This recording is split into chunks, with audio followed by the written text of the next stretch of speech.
మహాగణాధిపతయ నమః. సదాశివసమారంభాం శంకరాచార్యమధ్యమాం అస్మదాచార్యపర్యంతాం వందే గురుపరంపరాం. శ్రీమాత్రే నమః. ప్రేక్షకులందరికీ స్వాగతం.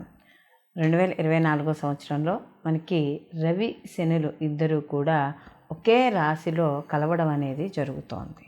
అయితే సహజంగా మనకి గోచార రీత్యా మనకి గ్రహాలు అలా కదులుతూ ఉన్నప్పుడు, అంటే ప్రతి మాసంలోనూ కూడా అలాగే వాటి నిడివిని బట్టి అవి కదులుతూ ఉండడం అనేది జరుగుతుంది. ప్రతి గ్రహము కూడా, అంటే ఒక గ్రహము ఒకే రాశిలో ఒకటి నెల రోజులు ఉంటుంది, ఒకటి 45 రోజులు ఉంటుంది ఒక గ్రహం, ఇంకొక గ్రహము ఇలా ఒక 28 రోజులని, లేకపోతే మళ్ళీ వక్రీకరించి ముందుకు వెళ్ళమని, ఇలా రకరకాలుగా మనకి వాటి యొక్క స్థితులను బట్టి మారుతూ ఉంటాయి. కొన్ని అయితే మనకి మనం చెప్పుకున్నప్పుడు సహజంగా ఇప్పుడు శని భగవానుడు అయితే 2.5 సంవత్సరాలు ఇలా ఒకే రాశిలో సంచారం చేయడం అనేది జరుగుతుంది. అయితే ఇక్కడ రవి ప్రతి మాసము ఒక్కొక్క రాశిలోకి ఆయన సంచారం చేయడం అనేది జరుగుతుంది.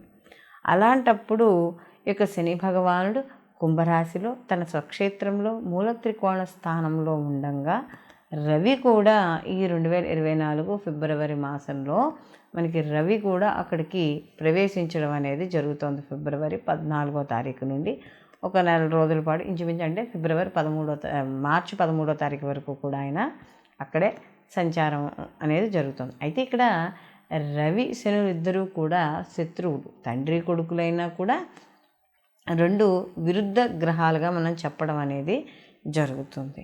అయితే ఇక్కడ మనకి రవి ఆత్మకారకుడు, ఈయన తండ్రి, అలాగే రాజకీయాలకి, ప్రభుత్వ రంగాలకి, ప్రభుత్వ రంగంలో పనిచేస్తున్న ఉద్యోగస్తులు వీళ్ళందరికీ కూడా అధికారము, విల్ పవరు, నెక్స్ట్ వచ్చి ఒక రకమైన అథారిటీ మనం చెప్తాం కదా. ఎందుకంటే రవి జాతకంలో మనం చెప్పేటప్పుడు కూడా నవగ్రహాల్లో కల్లా రాజు మనం రవి అని చెప్పడం అనేది జరుగుతుంది. ఒక రూల్ అనమాట, ఒక రూల్ చేస్తాడు మనకి.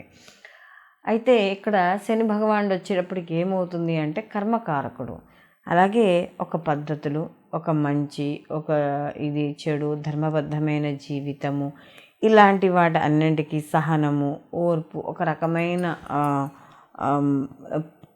అంటే ఒక నియమ నిబద్ధతలతో వెళ్ళడం, అంటే ఇలా అనుకుంటే ఇలాగే వెళ్ళడం, అది కూడా ధర్మబద్ధంగా. అధర్మబద్ధంగా శని భగవానుడు ఎప్పటికీ కూడా అధర్మానికి ఎప్పుడూ కూడా ఆయన వ్యతిరేకమే. సేవా కార్యక్రమాలు, ఒక్కోసారి బద్ధకము, ఇలాంటివన్నీ కూడా ఈ శని ఇచ్చే కారకత్వాలుగా కనబడుతూ ఉంటాయి. అలాగే ఇక్కడ కూడా ఈయన కూడా గవర్నమెంటు, రాజకీయాలకి వాటికి కూడా కారకుడు. అయితే ఈ రెండు మరి నెల రోజులు ఒకే రకంగా ఉంటుందా అంటే ఒకే రకంగా ఏముండదు. ఒక డిగ్రీలు 10 నుండి 15 డిగ్రీల మధ్య కానీ ఈ రెండు గ్రహాలు కలిసినప్పుడు ఆ యొక్క ఏదైతే తీవ్రత ఉందో ఆ తీవ్రత అనేది కనపడుతూ ఉంటుంది ముఖ్యంగా. కాబట్టి ఆ తీవ్రత అనేది, అంటే ఈ రవిశని కలగ వల్ల ఆ సమయంలో మాత్రమే, అంటే 10 డిగ్రీల నుండి 15 డిగ్రీలు ఉన్న సమయంలో ఏ రోజులైతే ఉన్నాయో ఆ రోజుల్లో మాత్రమే కాస్త నీచ ఫలితాలు పొందడం అనేది జరుగుతుంది. కాబట్టి అసలు వీళ్ళకి ఎటువంటి ఫలితాలు ఉంటాయి ఏమిటి అనే విషయాన్ని ఇప్పుడు మనం ద్వాదశ రాశుల వారికి తెలుసుకుందాం. సింహరాశికి రాశాధిపతి వచ్చి రవి. ఈ రాశాధిపతే వెళ్ళి వీళ్ళకి 7వ స్థానంలో సంచారం చేయడం అనేది జరుగుతుంది. ఇదే సమయంలో అక్కడ సప్తమాధిపతి కూడా వీళ్ళ రాశిని చూడడం అనేది జరుగుతుంది. అంటే ఒకరికొకళ్ళ వీక్షణ, పరస్పర వీక్షణ అనేది ఇక్కడ మనకి ఈ రవి శనుల యొక్క కలయిక వల్ల మనకు కనబడుతుంది. 7వ స్థానంలో సహజంగానే భార్యాభర్తల విషయాల్లో కావచ్చు, జీవిత భాగస్వామి విషయాల్లో, లేదా వ్యాపార భాగస్వామి విషయాల్లో, వీటన్నింటిలోనూ కూడా కాస్త ఇబ్బందులు, సమాజపరంగా కీర్తి గౌరవాలు తగ్గడము, ఇలాంటివి ఎక్కువగా మనకు కనబడుతూ ఉంటాయి. అయితే ఒకరి రాశిని ఒకరు చూసుకుంటున్నారు, ఒకరి వీక్షణ ఒకళ్ళు వీళ్ళకు ఉంటుంది. కాబట్టి ఇక్కడ ఏమవుతుంది అంటే శని భగవానుడు ఈ సింహరాశిని చూస్తున్నాడు, రాశాధిపతిని చూస్తున్నాడు. తను కూడా అంటే డైరెక్ట్గా అతను వెళ్ళి మాత్రం అతని స్వక్షేత్రంలోనే ఉన్నాడు. కాబట్టి కాస్త ఎదరవాళ్ళతో మాట్లాడేటప్పుడు అక్కలేని మాటలకు దూరంగా ఉండడం ద్వారా కొంత గౌరవము కాపాడుకున్నట్టుగా ఉండడం అనేది జరుగుతుంది. లేదా అనవసరంగా కాస్త కోపానికి కానీ దేనికి కానీ లోనైతే కాస్త ఎలా అంటే ఒక రకమైన డిస్టర్బెన్సెస్, అంటే మీ యొక్క విలువల్ని సమాజంలో మీరే తగ్గించుకున్నట్టుగా అవుతుంది. కాబట్టి అలాంటి విషయాల్లో కాస్త జాగ్రత్త వహించాలి. అలాగే ఖర్చులు పెట్టే విషయాల్లోనూ ఎక్కడికైనా బయటికి వెళ్ళేటప్పుడు, ప్రయాణాలు చేసేటప్పుడు, ఇలాంటివి చేసేటప్పుడు మాత్రం తొందరపాటు నిర్ణయాలనేవి ఈ సింహరాశి వాళ్ళకి ఈ రవి శని యొక్క కలయిక వల్ల మంచిది కాదు. అలాగే ఈ రవి 24, 25, 26 అలాగే అంటే 24, 25 నుండి మనకి మార్చి 1వ తారీఖు వరకు మధ్యకాలం ఏదైతే ఉందో ఆ మధ్యకాలంలో ఈ యొక్క రవి యొక్క సంచారము ఈ యొక్క కుంభరాశిలో ఉండడం వల్ల కొంత ఈ సమయంలో శత్రు అంటే 2 పరస్పర గ్రహాలు ఒకే దాంట్లో ఉండడం వల్ల వీళ్ళకి కాస్త ఇబ్బంది పడే సూచనలు, అంటే అశుభ ఫలితాలు కలుగుతాయి. కాబట్టి ఈ సమయంలో ఎక్కువగా దైవారాధన చేసుకుంటూ, దైవనామస్మరణ చేసుకుంటూ నిరంతరము చేసే పని కానీ వృత్తి కానీ ఏదైనా సరే దైవభావంతో చేసుకుంటూ ముందుకు వెళ్తూ ఉండడం, ధర్మ కార్యక్రమాల్లో పాల్గొనడం, ఇలాంటివి చేయడం ద్వారా మరిన్ని మంచి ఫలితాలు పొందుతాయి.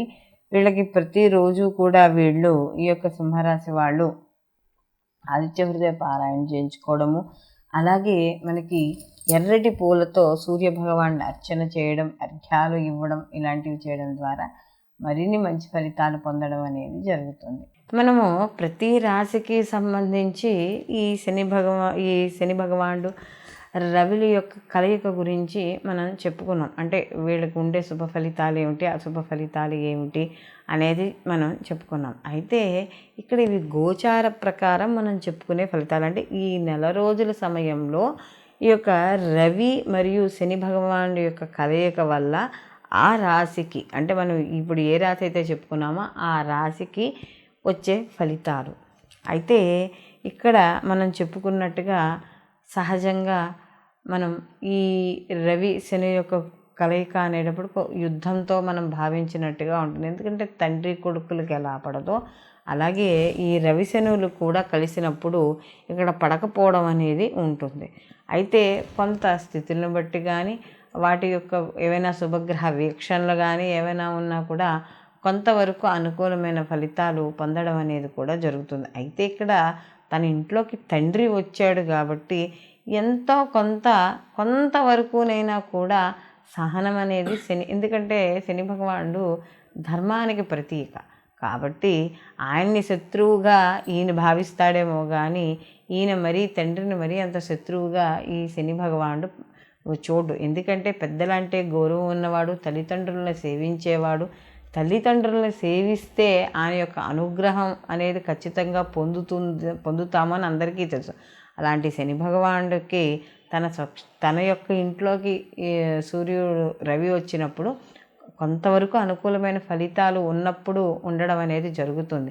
ఓ పీరియడ్ ఆఫ్ టైంలో మాత్రం ఆ యొక్క డిగ్రీల దగ్గరకు వచ్చినప్పుడు మాత్రమే కొద్దిగా వ్యతిరేకత అనేది ఉంటుంది. అయితే ఈ యొక్క మనం ఈ ఇప్పుడు మనం చెప్పుకున్న గోచార ఫలితాలతో పాటుగా వ్యక్తిగత జాతకాలు తప్పనిసరిగా పరిశీలనలోకి తీసుకోవాలి. ఇప్పుడున్న ఒక జాతకస్తుడు ఉంటే ఇప్పుడున్న స్థితి ప్రకారం అతని జన్మజాతకం ఎలా ఉంది, అతని జన్మజాతకంలో రవి శనుల యొక్క స్థితి ఎక్కడ ఉంది, వాళ్ళు అప్పుడు ఆ స్థితిలో ఎన్ని బిందువులు ఇచ్చారు, ఇప్పుడు గోచార ప్రకారం ఎన్ని బిందువులు ఇస్తున్నారు, ఇన్ని రకాల మనం క్యాలిక్యులేషన్స్ చేసుకుని మాత్రమే వీళ్ళు పూర్తిగా శుభ ఫలితాలను ఇస్తారా, పూర్తిగా అశుభ ఫలితాలను ఇస్తారా ఏమిటి అనేది చూసుకోవాలే తప్ప ఎలా అంటే ఏదో ఇక్కడ బాగాలేదు కాబట్టి పూర్తిగా బాగుండదు, లేకపోతే మనకి బాగుంది కాబట్టి పూర్తిగా బాగుంటుంది అనే భావన అనేది ఉండకూడదు. కాబట్టి ఇటు గోచారము అటు జన్మజాతక ఫలితాలు రెండింటినీ కూడా